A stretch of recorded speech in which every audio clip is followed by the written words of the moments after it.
Well, hello there, Internet, and welcome back to the All Elite Ensemble post show here at BC WrestlePod, your weekly AEW post show. My name is Mikey, and tonight I am going to be rocking the AEW post show by myself tonight.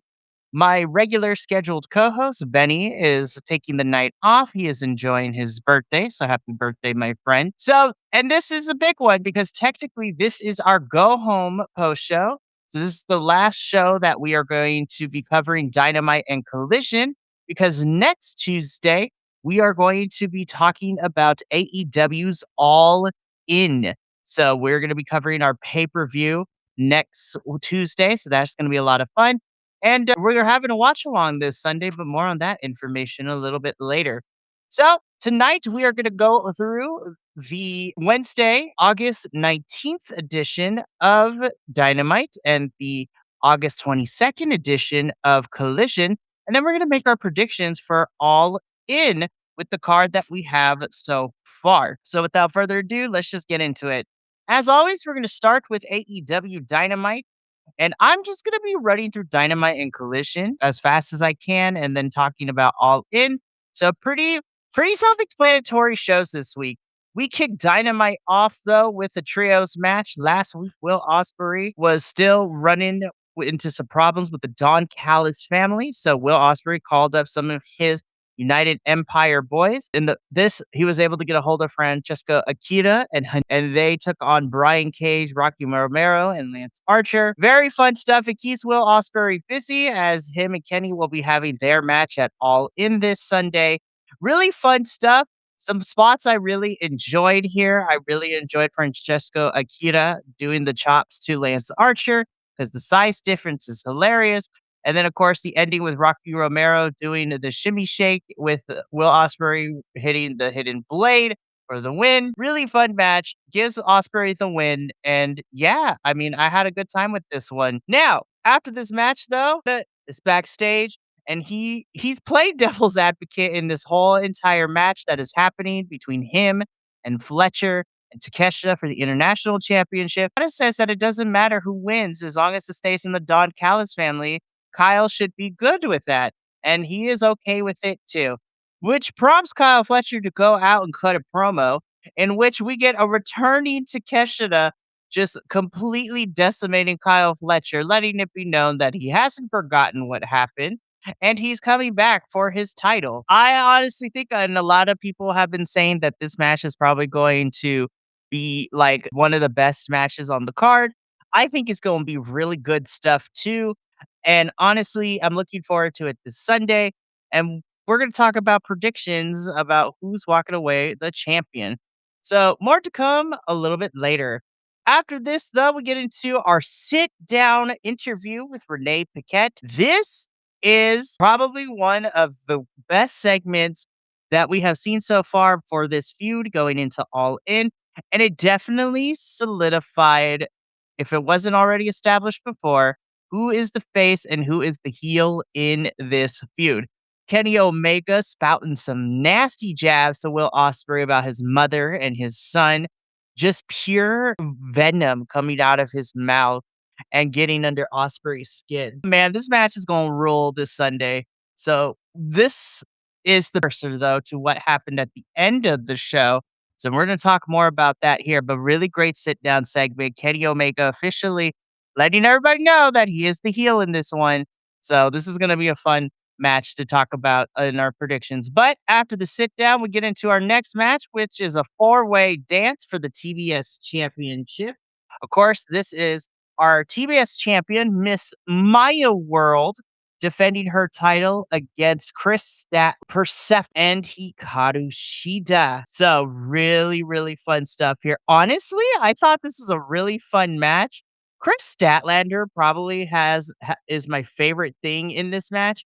Like homegirl got hit with the DDT and then kicked up instead of doing a regular kick out. And I'm just sitting here. I'm like, girl, what is happening? It was really fun. Persephone also doing really some fun stuff here. But ultimately, Maya World picks up the victory. She retains her TBS championship. Chris Statlander was not too happy about it, but we haven't seen any further development, so we're going to see what happens. But Maya is still your TBS champion. After this match, though, we get a promo from the Brawling Birds who are coming for Divine Dominion and they are going to, destroy them. Again, it's the same kind of back and forth promo we've seen from these two teams going into All In. The match itself is going to slap, but the build has yet to be desired. But I really like this promo from the Brawling Birds. Really fun stuff. Next up, we have our Continental Cup quarterfinal match Jay White versus John Moxley. I was a little heartbroken, as they said last week. I wanted this to be the finals at All In, but nonetheless, man, what a good match. This was such a fantastic match, honestly.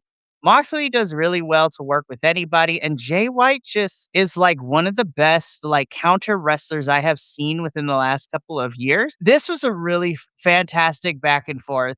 Moxley would end up beating Jay White, but really fun stuff. Man, I highly recommend you go out of your way to watch this because this is a really solid match. Now, after the match, though, is when things get interesting because the dogs with the Gabe Kid come out to attack Jay White. The Bang Bang Gang come out. Then we have, the good, the bad, and the beautiful or the guapo. The demand is out.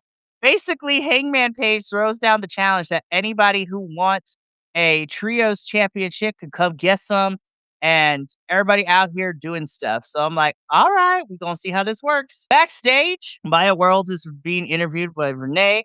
Willow comes in to says, you know what, she appreciates Maya, and she's here to give Maya Worlds a championship opportunity. So on Collision, Willow Nightingale will be defending her AEW Women's World Champion against the TBS champion, Miss Maya World. We're going to talk about that match because I thought it was really fun a little bit later when we get to Collision.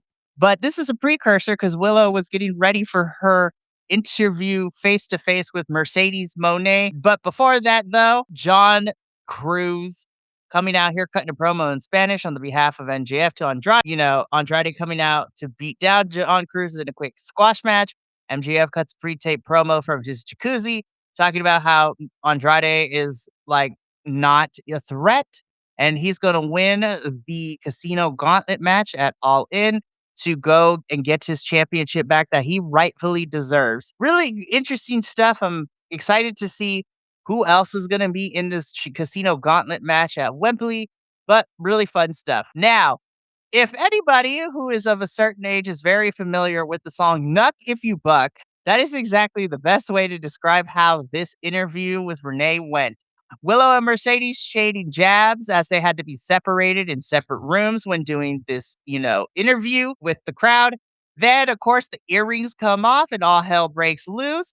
They were throwing punches. They fought from the backstage to the crowd in the ring. Mercedes throwing some jabs, Willow throwing some jabs. Nuck If You Buck was alive and well in this one. Security had to come out and separate the two. Yeah, this was a lot of fun. And honestly, this is probably one of my favorite feuds going into All In. So really good stuff. And we're going to see how everything transpires this Sunday. After this, though, Prince Nana and Swerve are backstage where Swerve, heard what Hangman have to say about any trios can get a shot at the trios championships. And Swerve says, do you mean it? It's like, don't say it if you don't mean it. Could this be the image that we see at All In this Sunday with Swerve answering the trios championships open challenge? And we get the debut of Kofi and Xavier to join Swerve. I don't know, man. We're going to see how this works, but we'll see. Anything can happen at Wembley. We get our other Continental Cup quarterfinal match, Nigel McGuinness versus Echiseto. Nigel is still working with an injured ankle, and it definitely shows in this match, but really good stuff. He'll being a very smart heel and attacking the ankle, which is really fun as well. Really solid back and forth. Nigel McGuinness would end up winning this match.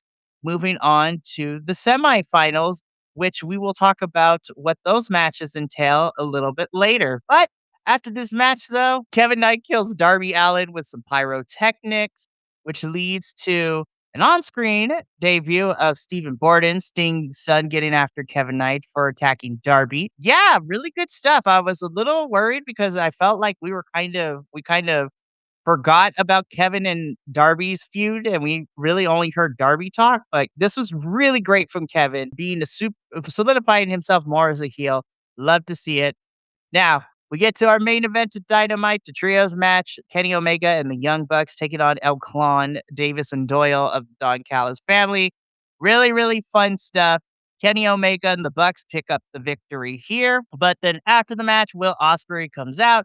Him and Kenny exchange some words. They fight, and Kenny Omega delivers a one-winged angel to Will Ospreay through the table, thus bringing Dynamite to an end. Really fun stuff on Dynamite this past week. Again, continuing some more feuds going into All In this Sunday. And yeah, really fun show. Now, let's get into AEW Collision. So, Collision was a bit on the shorter side because we kind of just kept to what we needed to. And we opened up Collision with our other Continental Cup quarterfinal match. Orange Cassidy versus Kyle O'Reilly. Man, really good stuff here. Both Orange and Kyle are great. Really solid back and forth. And I'm going to be honest, I was really happy to see Mr. KOR beat Orange Cassidy and moving on to the semifinals. It's been really fun and interesting that the matches that have involved the conglomeration, Kyle has had to beat two of his conglomeration brothers, but KOR is now in the semifinals. And yeah, really good stuff. We have Divine Dominion in action next. Of course, this was just a squash match.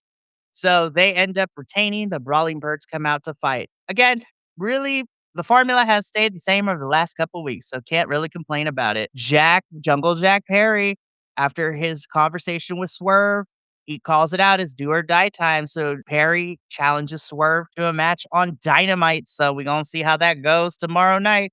Should be some fun stuff. We get our final Continental Cup quarterfinal match, Claudio Castagnoli versus Daniel Garcia.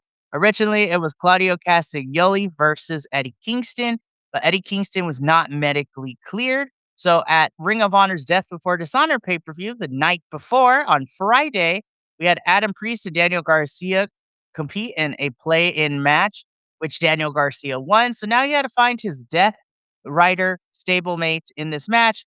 Daniel Garcia tried, but Claudio Castagnoli beat that ass. He beat that ass, y'all. He beat that ass. Claudio Castagnoli wins. He moves on, and we get announced what our semifinal matches are going to be. So this Wednesday on Dynamite, we have Kyle O'Reilly versus Nigel McGuinness and Claudio Castagnoli versus John Moxley. Of these four individuals that are left, I am kind of rooting for Kyle and Claudio to make it to the finals, and then I would be happy either way for one of them to win, but we shall see how that turns out. But we get into our next match, the Hurt Syndicate and Lee Moriarty in trios action. The Hurt Syndicate once again leave Lee to win. Shane Taylor Promotions gets on a mic to challenge any trios. Thus, the Bang Bang Gang answer, and the Bang Bang Gang win. They call their shot to face the trios champions. So it seems that we're probably going to get like a large trios team match. Last week, Benny said that he would like to see this match kind of be the similar style, like in New Japan of a Rainbow match, which I would love to see. But we shall see how that turns out. So next up, Tommaso Ciampa and Nick Wayne taking on Commander and Speedball Bailey. Really, really fun stuff. Really surprised that Tommaso and Nick won here over Speedball and Commander. But really fun stuff. I thought everyone worked together. I really hope we start to see more things for Tommaso now that his feud with Jericho is over. And I'm not going to complain. More Nick Wayne on my television screen is going to be great. On the other hand, though, I really hope we start to see Speedball start picking up some wins again and build him back up to a championship stage and doing more for Commander as well. The Death Riders are feeling it. It is getting out of hand. Wheeler Yuta is over it. Baller. Main event time. AEW Women's World Championship. Willow Nightingale versus Maya World. Really fun match. Never doubted in my mind Willow was going to win. Really fun stuff. Really, showcasing Maya. Really good. Willow retains her championship. And that was AEW Collision. And that brings us to the end of our AEW post show. Again, I kind of sped run it through a little bit because it is just me. And I really want to talk about what is coming up next. So let me get this proper. Alrighty, kids. So now we are officially in the predictions portion of our show. As of right now, we only have a few matches announced for All In. We'll probably be getting more this week, but As of now, on Tuesday, August 25th, we are making our predictions for AEW All In at Wembley Stadium this Sunday, August 30th. I will be doing a watch along this Sunday starting at 10 a.m. Pacific Standard Time, 1 p.m. Eastern. And I'm going to be watching the show as long as I can. Hopefully it wraps up by 2, but if it goes past 2:30, I am going to end well, actually, if it goes past 2, I am going to end the watch along because I am going to have another obligation at 3, so I gotta get ready and go to that. But I'm here to make my predictions for All in London at Wembley Stadium. Benny's and I's predictions and the rest of our AEW predictions crews will be posted on the socials on Sunday morning. But let's get into it. So, in no particular order, let's talk about the matches we have scheduled so far and who I think is going to win. Coming hot out of the gate for our AEW World Championship, we have Kenny Omega versus Will Ospreay. My goodness, this is going to be an epic rubber match between the two. This has been a really fun story that has been built. I'm going to go with Ospreay, man. It's really hard to bet against Ospreay right now. The story is there. The moment will be spectacular, but I'm going to go with Will Ospreay to become your new AEW World Champion. For our Women's World Champion, this is truly 50-50. I honestly don't know what is going to happen, so this is going to be some fun stuff, but I'm actually going to go with Willow to retain. I think Mercedes not being able to beat Willow would be fantastic stuff. And I think the spiral continuing and Willow being Mercedes Kryptonite could be fun. So I'm going to go with Willow here. Next up for the AEW World Tag Team Championships, I have Cope and Cage and the Bucks.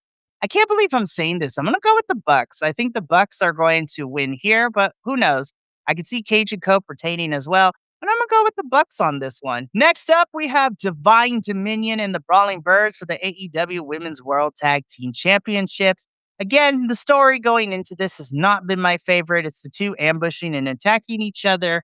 But I'm going to go with the Brawling Birds to become our new AEW Women's Tag Team Champions here. I do think this match is going to be really good, and it's going to be a lot of fun. Next up, we have our triple threat for the AEW International Championship. And honestly, I think this is going to be the sleeper hit of the night. We have Kyle Fletcher defending the title against both Kazuchika Okada and Keshida. Honestly, I would be fine with either one of these three men winning it, but I'm going to have Kyle retain. I think Kyle walks out of Wembley still your international champion. So I'm going to go with Kyle Fletcher here. I think it's going to be good. In a Falls Count Anywhere match for the TNT Championship, Kevin Knight versus Darby Allin. I don't know, man. It's really hard to bet against Darby. His Wembley record has been pretty good. I'm going to go with Darby here. I think Darby winning the TNT Championship could be fun. But honestly, if Kevin Knight wins, I think it's going to be good as well. So I'm going to go with Darby here to become new champion, though. In our Casino Gauntlet match, of course, as of right now, we have MJF and Andrade starting out the match. Do I think either one of these two men are going to win? Yes. I think I'm going to go with Andrade to win, though, but it could be anyone. This match is really hard to win. So it should be interesting, but I'm going to go with Andrade because actually, no. No, yeah, I'm going to go with Andrade. And last but certainly not least, as of right now, the only other match that we have is our Continental Cup Finals. So again, at the time of this recording, Tuesday, August 25th, we have Jon Moxley, Claudio Castagnoli, Kyle O'Reilly, and Nigel McGuinness still in the running. The semifinal matches are happening on Dynamite tomorrow. But of those four, I'm going to go with Claudio. I'm going to pick Claudio to become our winner, not only of the Continental Cup, but of the become new AEW Continental Champion. And that's my predictions for AEW All in London. And thus, it brings us to the end of our AEW post show. Again, this is a pretty quick one as I am here just doing it by myself tonight. But fret not, this Sunday we will be doing a live watch along for AEW All in London. I will be here. Benny is going to be watching from home, and he will be tuning in to at least one or two of the matches, especially Kenny versus Will. So that's going to be good stuff. But that's going to be it for me here tonight. We still got a really fun week. Tomorrow night, we have NXT, which is our go home post show, as well as our predictions for Heatwave. We got CMLL. Then on Friday, we got TNA Lockdown. And then Sunday, we have our AEW All In Watch Along. So, really good stuff this weekend. From all of us here at BC WrestlePod to you at home, remember, take care of yourself, love one another, stay iconic, and more importantly than anything, you always deserve to finish your story. We'll catch you on the flip side, but until then, and until next time, peace. Thank you so much for tuning in to another Vibe Tribe production. What's gonna happen next time? Well, you're gonna have to tune in to find out. But until then, remember, take care of yourself, love one another, and as always, make sure that you keep the good times rolling. Thank you for being here, and we'll see you next time.